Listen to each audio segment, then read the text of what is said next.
Welcome back, friends, here in the week after Easter, in the aftermath of the highlight, the absolute highlight of the Christian calendar, the resurrection of Jesus, and in him, our own lives.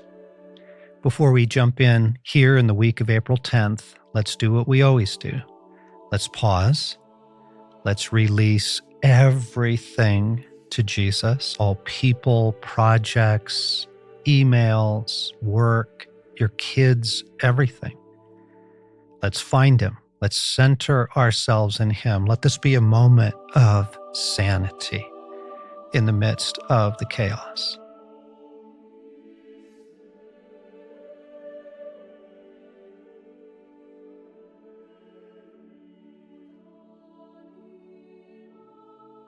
Jesus, we do give everyone and everything to you. And we pray for union, Lord. We pray for oneness. Restore my union with you, Jesus. Deepen and strengthen our union. And meet me here in this week's podcast. In your name, we all pray. Alan, one of the things that struck me this year in Easter was the earthquake. When Christ is crucified, there is an earthquake. Yes. And of course, like all creation shudders, right, at this moment.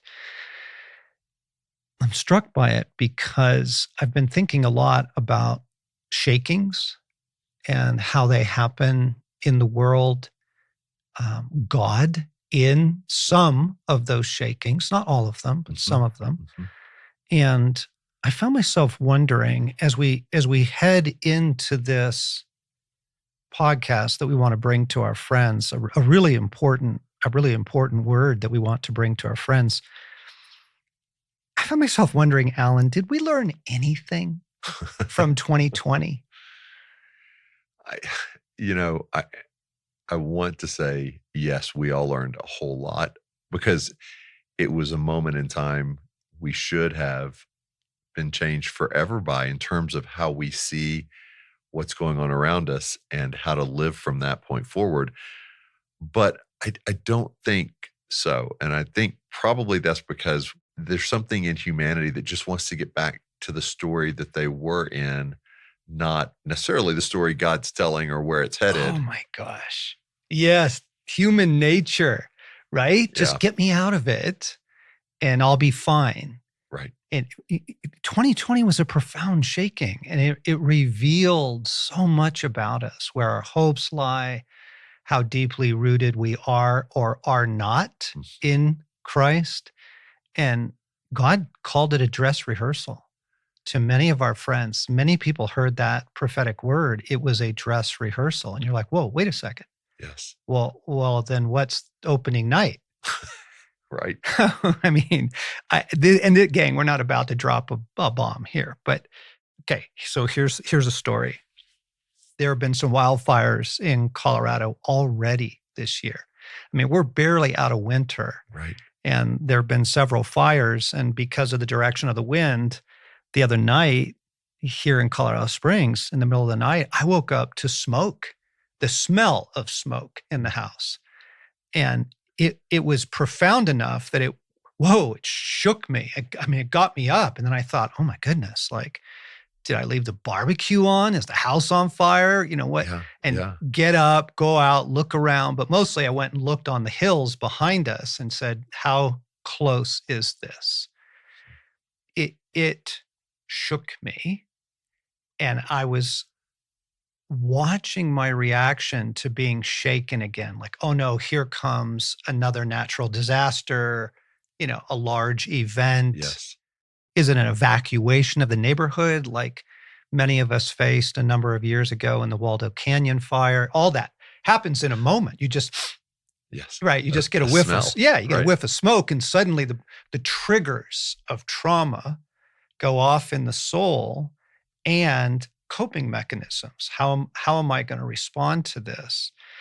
And I would like to say that I was calm and cool and clear-headed?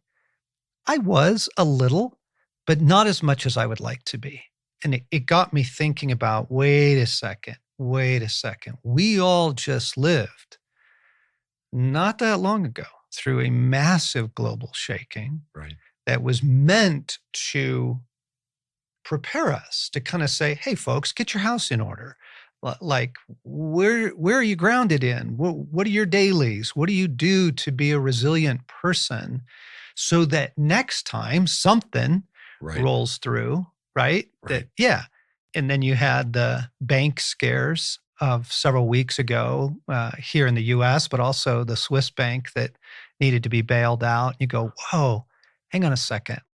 One of the things the pandemic revealed was how fragile the world always is, how incredibly kind and good God is always to sustain all things and keep things, together, to hold things together. You have something like the bank scare that goes through, you go, whoa, that could so easily happen on a more major scale. Right. Am I prepared for it? Did I learn anything? Yeah, and I see this all the time, and I know I'm not alone in this view, but, like, when I look at how have we changed individually even from 2020 to Yes. now, Yes. it just feels like we are a more fragile, softer culture. In other words, we didn't become more resilient, it doesn't feel like, or come out of it stronger or more fortified in our relationship with God. Like, there's a lot of reasons for this, but it's like now the daily task that we all face or that we expect in our economy or with other businesses, like, it's kind of a miracle that it feels like it's held together by a shoestring. And Yeah. so when it actually works, you're like, wow. But then you go to a restaurant, like Kelly and I went out with friends last night, and it's Sunday night at a really popular restaurant. And by 7:30 PM, they were putting chairs up on the table and turned off the open sign and were, like, sweeping up. And I looked at my watch because I thought, John, like, gosh, is it 10 o'clock already? And it's 7:30. But, like, you can just tell that's kind of reflective to me of the mindset of our culture now is we're gonna show up and give a little, but we don't have much. And so life hasn't changed, in my opinion, in a way that's made us stronger, but in a way that we're all feels like just trying to kind of fall over the finish line each day. Yes, there you go. Fall over the finish line. Human nature. It's the old difference between relief and restoration. Mm, In times of upheaval, whether those are personal or community or global, whether it's pressure, stress, higher levels of demand uh-huh. for a certain season, or it's worse. It's loss, it's heartache, it's trauma, causes the human soul to seek relief. We want the easy downhill approach. Just get me to Yes. relief, Yes. right? And Right. relief is a bag of donuts. Relief is binge watching Netflix. Yeah. Relief is, let me just tune out. It's dissociation, right? That can Right. be relief. Just let me, I just need to check out. Yes. And versus restoration, restoration is wholeness. It is recreation. It is renewal. It is resilience. It's the difference between, playing video games till your brain is numb and jello versus spending that same amount of time in the ocean, Mm, right? You yeah. come out of the ocean and you're just like, whoa, I am better. I am refreshed and Yes. renewed, right? Yes. Versus, Yes. oh man, I wish I hadn't ate that much, drank that much. Right. Yeah, Right. watch that. Yeah, and when that happens, not just with an individual, but with a society, a culture, a nation, and honestly, it feels like the world is in that state. Yes. And so if we're all in a more fragile place and then there's another shaking, that doesn't bode well. Right. Right. Right. If we have not learned our lessons, Right. right? If we didn't take the wake-up call. And by this, gang, I don't mean politically. I don't mean socially. Oh, yeah, that's right. We need to get out there and march in the streets. No, no, no, no, no. I'm starting with the human soul. I'm starting with our lives deeply Yes. grounded Yes. in Christ. Psalm 16. Love this psalm. It's so beautiful. Keep me safe, my God, for in you I take refuge. I say to the Lord, you are my Lord. Apart from you, I have no good thing. It goes on to say, Lord, you alone are my portion and my cup. You make my lot secure, my condition, my household secure. And he says this in verse 8, I keep my eyes always on Jesus, always on the Lord. With him at my right hand, I will not be shaken. Wow. I will not Yes. be shaken. Well, it's a different outlook. That's very different than relief seeking. Yes. And again, the enemy's plot in any person's life is always some level of harm, upheaval, pain, confusion, and then seduction, right? Yeah. It introduce heartache or upset Yes. and then seduce the soul into, other lovers, as we were talking about on the Sacred Romance podcast series, into relief Yes. seeking, but it's not the same Right. as a soul that is resplendent and resilient because they have God.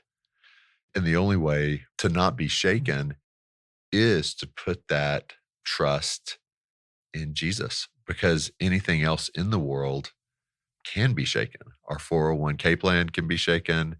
The phone call that comes out of the blue, when you think everything's going well, like there's a million ways we can be shaken, because if we put our trust in those other things of just, we want the world to go pretty smooth and we want life to be pretty predictable, well, the enemy can have a field day. But I love where Jesus says, yeah, like in this world, you'll have troubles, but the reason to take heart is not because things are calming down, but because Jesus says, I have overcome the world.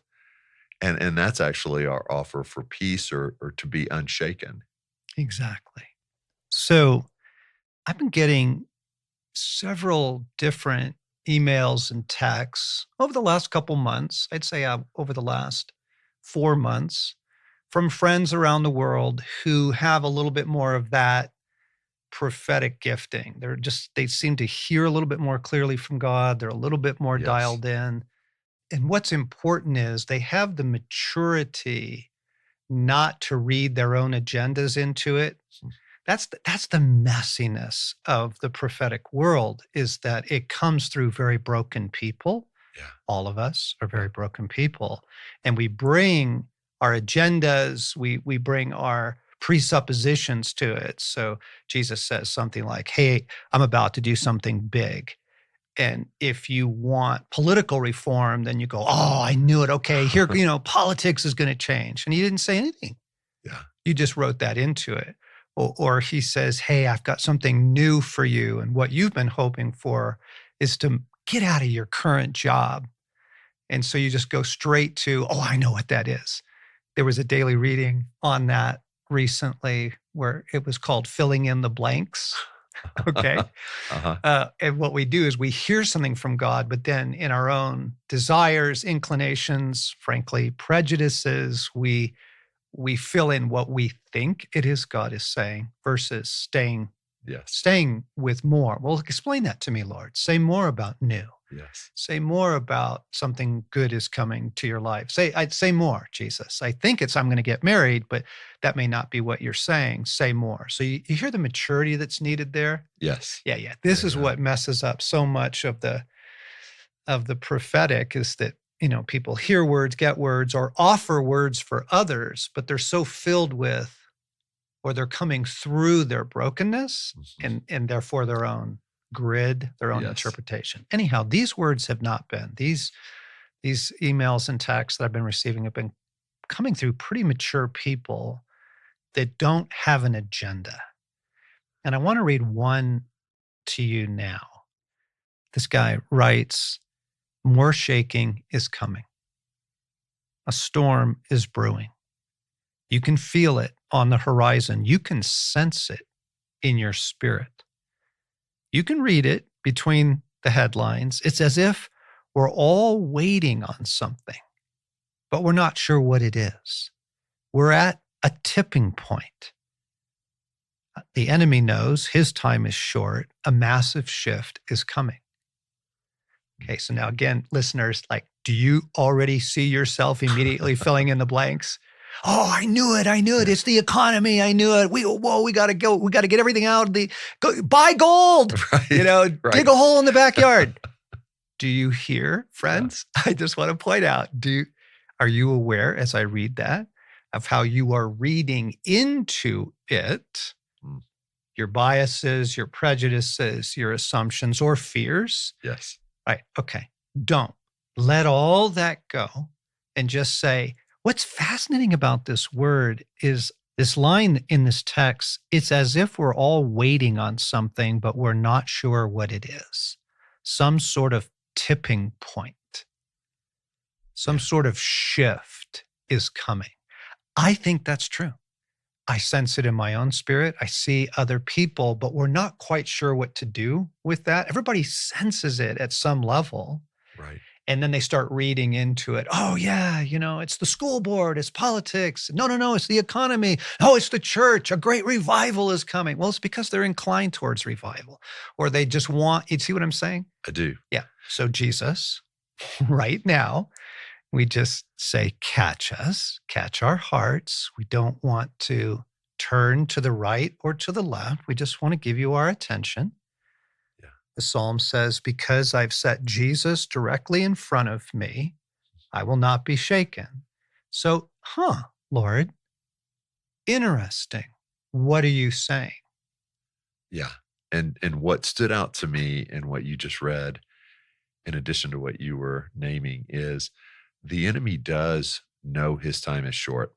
And the picture I have, John, is of like a person facing this, huge wall of levers and buttons and lights and pulleys and in a panic, just hitting every button, pulling every lever. Yes. Like there's no subtlety to what's going on now, or there's no slow game to try to gain territory. It's like every single button and light and lever is being used to try to, I think from the enemy's point of view, just somehow turn the game, right? Well, Alan, I think you wrote it. I think you knew it was coming. You wrote a book 2 years ago, was it, on chaos? Chaos can't. Okay. I think that was more prophetic than you know. I think you were picking up on, he just wants to bring chaos. Yes. Whatever it is, if you can do it in, financially in people's lives, if you can do it relationally, family breakup, tensions, church animosity, whatever. Right. It's that desperate, how do I just introduce more chaos into the situation? And if the enemy can get the external chaos inside of us, yes, boy, then we're taken out. Yeah. Okay. So gang, again, we're not making predictions on what this is, but there is a sense that many people are living with and many are aware of, wow, things feel imminent. It feels like some tensions in the air. It does feel like a little chaos, or maybe a lot of chaos is entering in. Something's up. It does feel like a tipping point. Yes. And here is the critical moment. This is why I started by asking, did we learn anything from the last time around? Because relief versus restoration. Another way of describing that is just get me out of the tension. I just don't want to live in that right now. I don't like this sense of imminence. I'm describing the human soul, right? Yes. The vulnerable, weary, beat up human soul that we only have compassion towards. We sense things shifting and moving in the spiritual realm, even if we can't put words to it. And human nature being what it is, just give me relief. Just get me out of that. Yeah. And so the move is move away. Like, I just need a vacation. I just need I just need to go cut the grass. I need to plant my garden. I need to be thinking about what I'm going to do this summer. Do you see what I'm I saying? It do. kind of dissociating, Right. really. Right. Versus, that's one option, versus, oh, okay.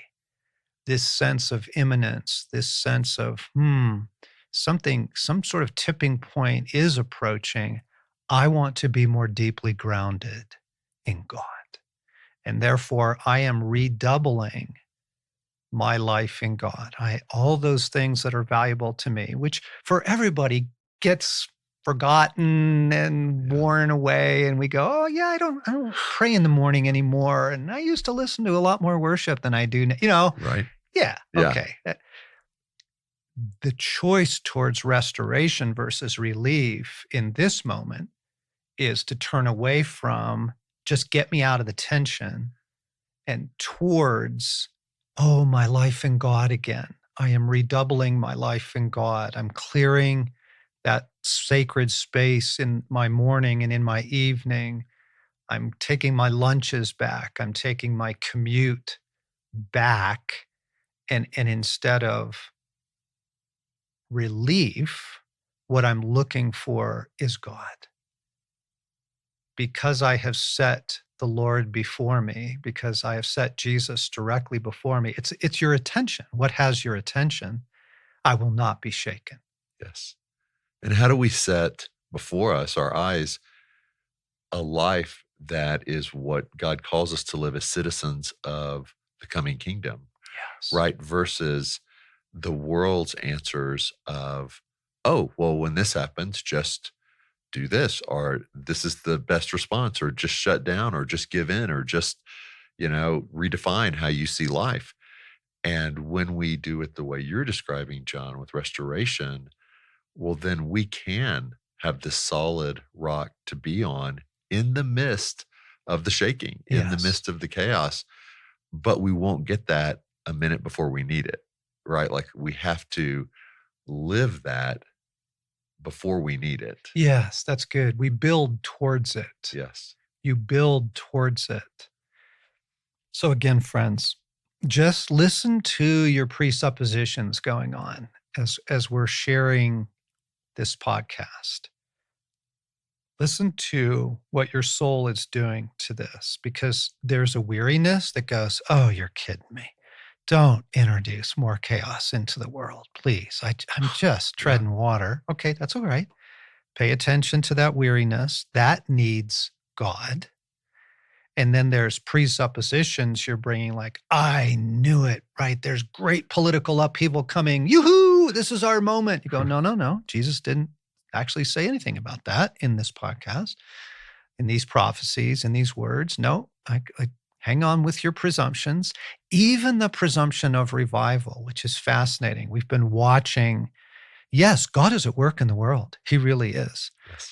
But there is a strain within Christendom that so desperately wants revival. It's almost like they want revival more than they want Jesus. They're so desperate Interesting. to see it that they're reinterpreting all these prophecies. And I'm watching it happening. People are getting words that I think are genuinely from God, but then they're bringing their interpretation to, oh, our ministry is going to explode this year. And it's that great new day. And even words like a new day is coming, a new era. And you go, okay. Now that may have been from God. Yes. What are you reading into that? Right. Okay. What we're bringing everyone back to is because I have set the Lord before me, I will not be shaken. Right? Jesus in the gospel says, but he who hears these words of mine and puts them into practice is like the person who built their house on the rock. Yep. Right? The rains came, the winds blew, the house did not fall because of what it was established on. Yes. And anything else we look to, whether it is like you named politics, financial, whatever, none of those hold the ultimate answer. None of those hold the ultimate answer. And so the rock we have to build everything on, if we don't want to be shaken, is Jesus. Yes, because everything else can be taken at different moments in different ways, or threatened. Even just the threat of it, Right, like they right. smelled the smoke in the house. There wasn't a wildfire actually coming. It was 40 miles away. It was just the wind brought it, right? Wow.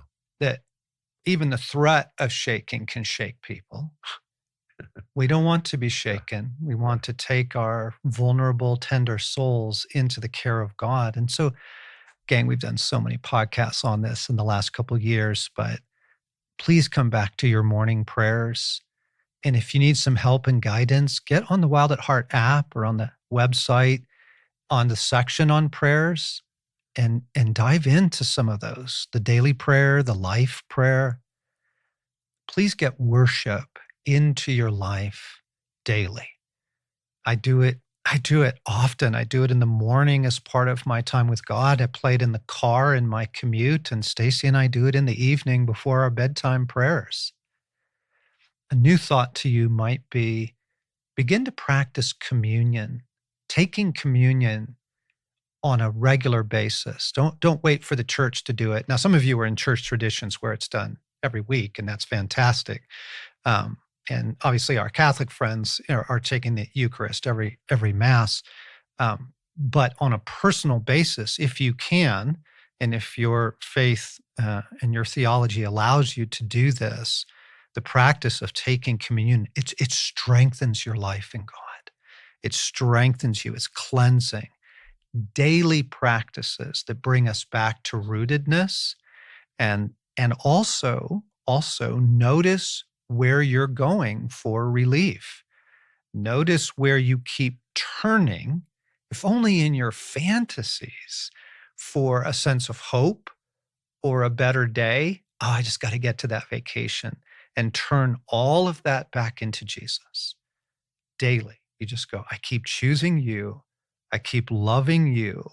I make you my everything. And from that place, you'll be okay.